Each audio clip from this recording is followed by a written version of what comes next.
कलाम जनाब अहमद फराज साहिब का है।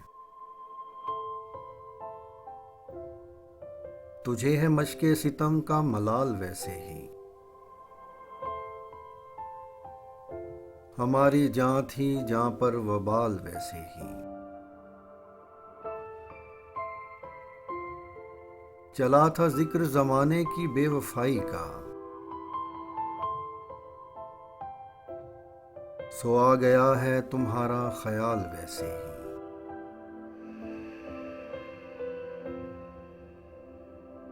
हम आ गए हैं तहे दाम तो नसीब अपना,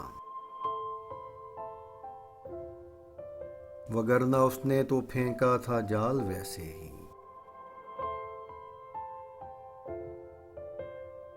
मैं रोकना ही नहीं चाहता था वार उसका,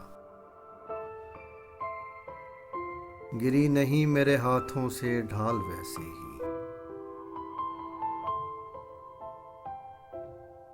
जमाना हमसे भला दुश्मनी तो क्या रखता,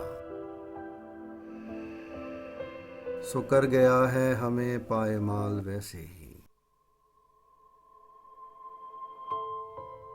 मुझे भी शौक न था दास्तां सुनाने का, फराज उसने भी पूछा था हाल वैसे ही। तुझे है मशके सितम का मलाल वैसे ही, हमारी जां थी जां पर वबाल वैसे ही।